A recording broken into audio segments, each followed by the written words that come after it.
You gonna go for a little puppy walk? Yes, sir. All right, guys. While Jen's going for a walk with the pups, I wanted to give you a little update on the wood stove. A lot of people ask about the wood stove and have questions about the wood stove, love or hate the wood stove. So I figured I'd give you a little 3-year update. Stoves treat us really good.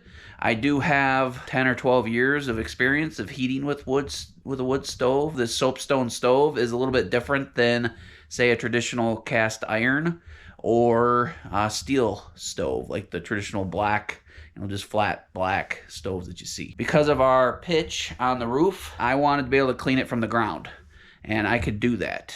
I can clean this stove pipe without ever getting up on the roof. There is a spark arrestor on the cap, and I reached up there with a wire brush and cleaned that, so I didn't have to get up on the steep roof, risk my life to clean the stove. So I do like that I can clean this from the outside wall tee. So if you are thinking of doing that, I would recommend it. It's a cool option and keeps you safe and on the ground. People always talk about how having 90s and flat spots in your stovepipe, could cause issues and creosote buildup. I didn't notice any excessive buildup in either of the 90s or any of the cold spots. Like people say, as soon as it goes out the wall, it would get cold and build up there. I didn't witness any of that. The stovepipe and the flat spot had a little more creosote buildup, obviously, because there was nowhere for it to fall. But I didn't notice any excessive buildup in the 90 or where it exit the building. So this wood stove gets kicking. We have a temperature gauge right there for our wood stove. We could get that very hot.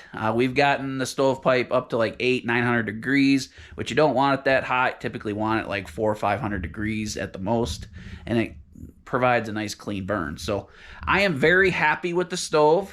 That soapstone, as opposed to the steel, really does hold the heat through the night.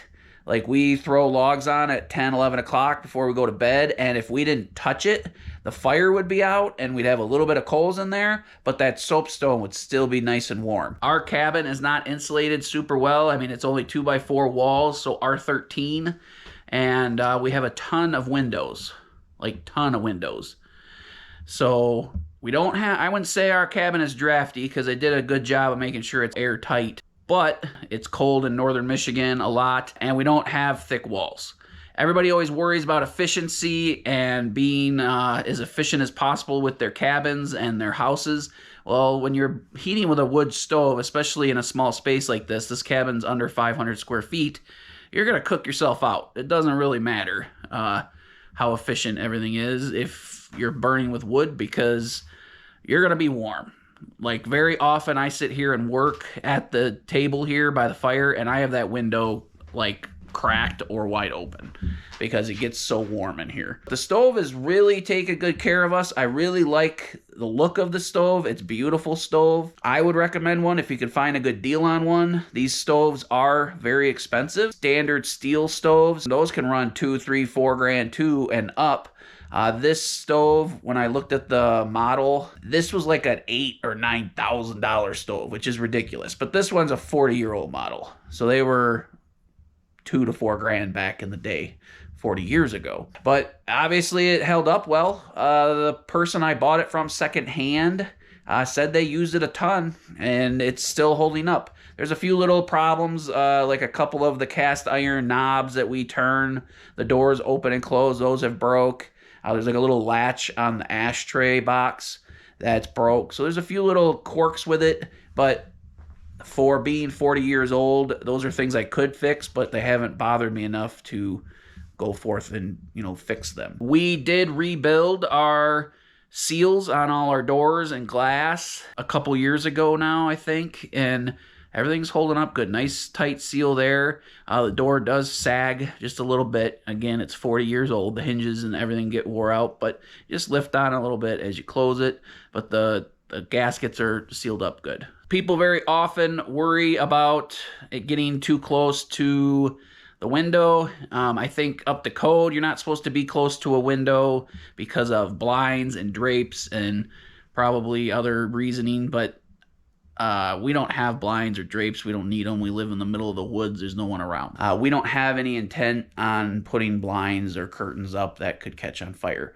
And it's, you know, a foot away. So all these rules and regulations are very important, but they kind of go overboard sometimes. So a big part of why we're doing this update is to answer some of your guys' wood stove questions and stuff. Ask me in the comment section below anything you want. You know, with our hearth, we put a couple layers, 2 layers of concrete board down, and then we put the slate tile. It's not actually slate, it's like a porcelain tile that's slate color. People told me, you know, professionals said that this would be falling apart soon, and it's been 3 years. There's not a single problem with it. Like, even the mortar hasn't shifted or cracked. So knock on wood, no issues there. That's how I did my stove down state over a decade ago, and no problem there either. So I don't know, people like to complicate things. The same thing with the back. We have concrete board in the wall. We have fireproof insulation, concrete board, then there's a 1-inch gap, and then this metal. That 1-inch gap lets the air travel behind it, so the wall doesn't so the heat doesn't transfer into the wall. No issues there. Like, the fire is ripping at 400 degrees in that pipe.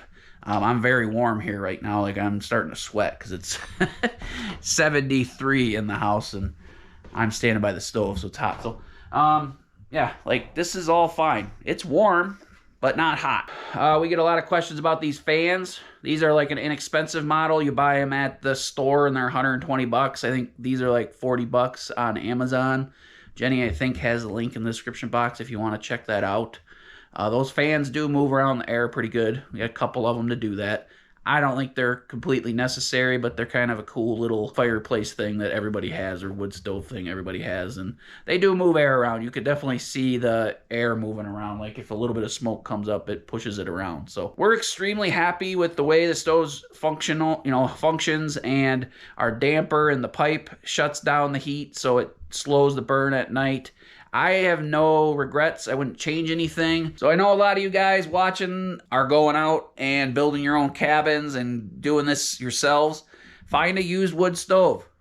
They're on Marketplace, Craigslist, whatever the Canadian version of that is. You can find stoves for under 500 bucks. There's no reason you have to go spend $5,000. This stove was $500. I had all this stuff to go through the roof. I didn't want to do that, so I spent $800 on all that stuff. So we have $1,300 into the stove and a couple $100 into the surround. So we have $1,500 into this. I installed the stove in my home downstate over a decade ago. I had less than $500 into the stove, the pipe, and the hearth and everything. And it paid for itself the first winter. Like, first winter, utility gas bills were nothing. So it's awesome. It's a lot of work. Obviously, I know a lot of you do heat with wood, and you know it's a lot of work to keep up on wood. It's a lot of work to keep the fire going, especially this time of year.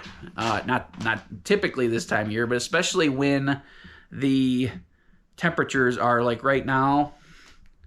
It's 35 outside, so it's very warm for middle of the winter.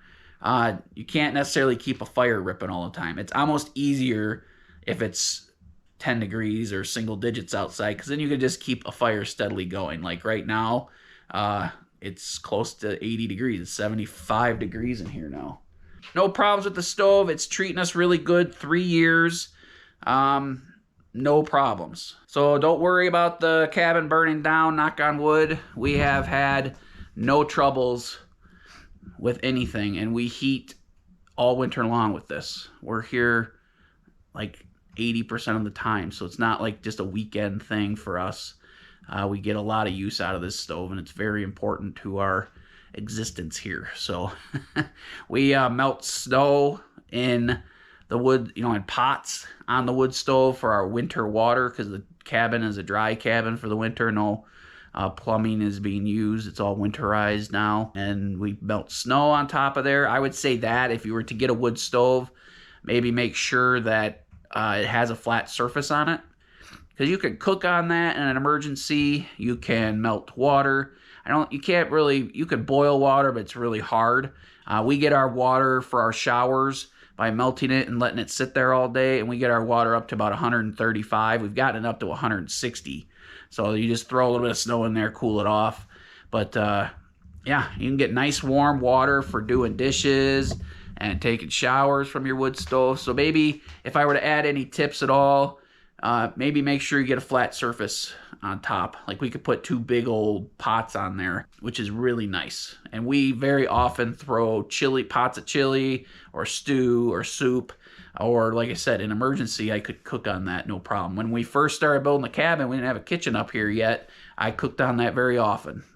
Cooked some breakfast, some eggs and bacon and stuff. It was very cool, and gives you the whole real cabin-y feel and experience when you cook on the wood stove. So we have, little tricks and stuff. We have a couple clothespins here to hang like the dog's coats and our gloves and stuff like that.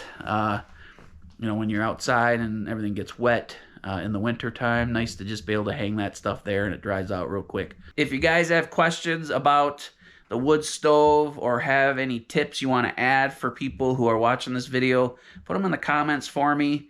We also have a playlist with all of the wood stove videos in it, so you can kind of see how we installed it and have been using it for the last 3 years. I think there's 10 or 15 videos on that list, start to finish. So check those videos out, guys. I'll try to put the link to that playlist in the description box below.